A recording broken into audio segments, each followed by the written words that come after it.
A pergunta do Iani Jordan, né? Seu projeto será disponibilizado em PDF para alguém que quiser baixar? Eu ia perguntar isso para ele.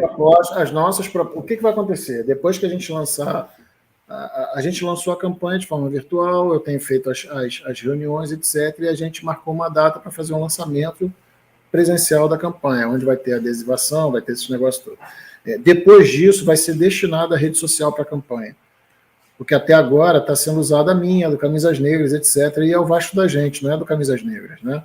Então tem outros grupos que já estão nos apoiando, outros sócios que já estão nos apoiando, eu não acho correto que a identificação seja de uma campanha do Camisas Negras. Eu acho que é do Vasco da gente, e isso está sendo tudo criado, e ali vai ter todo o material da campanha. Tá. Beleza? Tem uma outra pergunta aqui do José também. Uma pergunta. O dinheiro da venda do futebol do CRVG está entrando na conta do CNPJ do comprador. Não seria para entrar na do vendedor? Não, porque o futebol foi para a SAF.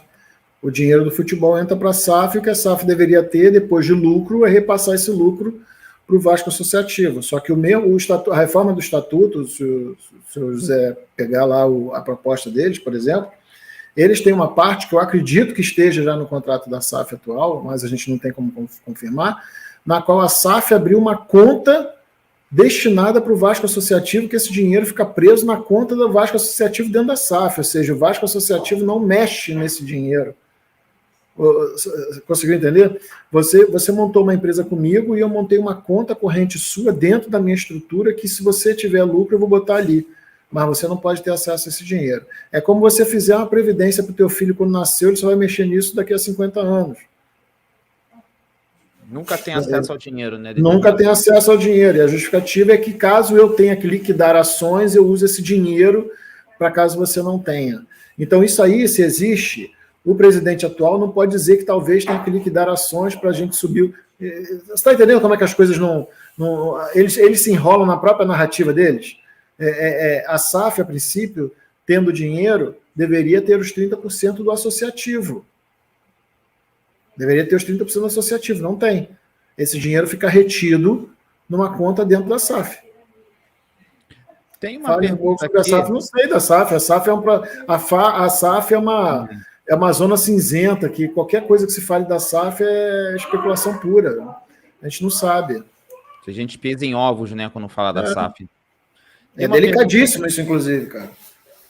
Tem uma pergunta aqui que, de repente, não seja para agora, mas, assim, se você pensa em restabelecer a verdade sobre o passar administrações vascaínas dos últimos 20 anos para acabar com as narrativas mentirosas inventadas que provocaram a torcida. De repente, não venha a ser para você essa pergunta, mas, de repente, seria uma... Não, eu vou te ser bem franco o que eu penso, Fábio. Eu estou pensando no Vasco daqui para frente. Porque esses caras que estão lá hoje, com 3 anos de lixo, eles falam dos últimos 20. E o torcedor fica só balançando a cabeça. Compra isso, sabe? Né? Fica só balançando a cabeça. Então, se a gente ficar perdendo tempo com o passado, eu perco tempo com o futuro. Alexandre, ele está convidado. Assim que eu for eleito, você pode participar de um grupo nosso e fazer essa auditoria do passado e dar transparência isso ao sócio. Eu não vou ficar caçando essas bruxas, não. Eu vou ficar preocupado, sim, com a relação da SAF. A relação da SAF, sim, me preocupa. Eu vou ter gente dedicada a levantar tirar essa zona cinzenta para a gente saber de fato onde a gente está pisando, o que a gente tem, o que a gente não tem, para a gente levar o clube adiante. Agora, se eu for falar, tu vai falar da gestão Dinamite, vai falar da gestão Eurico, vai falar da gestão Campelo, eu quero saber da gestão do Marcelo Borges. É isso que me interessa.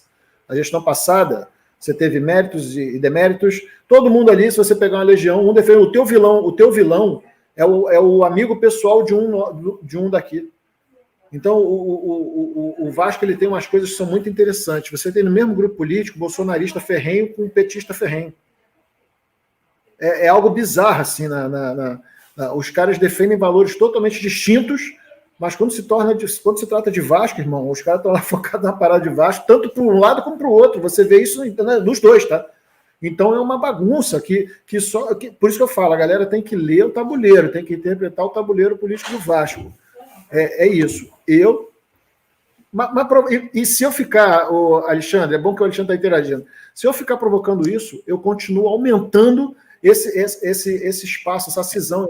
Essa narrativa acaba aumentando e sempre se persistindo, né? Não é positivo. Não é positivo, porque as pessoas vão falar... Você vai perder mais tempo procurando culpados do que procurando a solução. Olha só, eu não sou euriquista, eu não sou dinamitista, eu não sou nada disso. Eu sou Marcelo. A questão é a seguinte, aí você vai analisar, mas o cara aumentou muito a dívida, quantos títulos o cara trouxe também? Você tem aí o Corinthians com bilhões de dívida, trazendo jogador caro. E a gente está trazendo Cocão, irmão. Quando o Fluminense trouxe o Cano, de graça. Quando o Fluminense trouxe o Fábio. Quando o Fluminense trouxe o que era do Palmeiras, lá, esqueci o nome dele de novo, o Felipe, né? Felipe Melo. O dele é do Vasco. Isso é gestão de futebol. Olha, o que os caras fizeram no passado, não, irmão. Eu vou pegar o processo da SAF. Porque isso aí foi algo que eu participei e tenho legitimidade. Por quê? Porque eu fui eleito junto com o Leven e a gente foi sacaneado junto. Né? Então, eu acho que eu preciso dar ao torcedor, ao sócio vascaíno, a lisura do processo da SAF. O sócio escolheu ter uma SAF, beleza. Agora, o sócio escolheu essa SAF, são duas coisas distintas, né? Agora, essa SAF está cumprindo o contrato que ela tem com o Vasco? Se não está cumprindo o contrato que tem com o Vasco, aí sim me diz respeito. Aí sim eu vou averiguar e vou botar para frente. Agora, o que foi feito no passado, irmão, ninguém vai tirar do bolso lá 700 milhões e pagar a dívida. Então, não adianta a gente perder tempo com isso.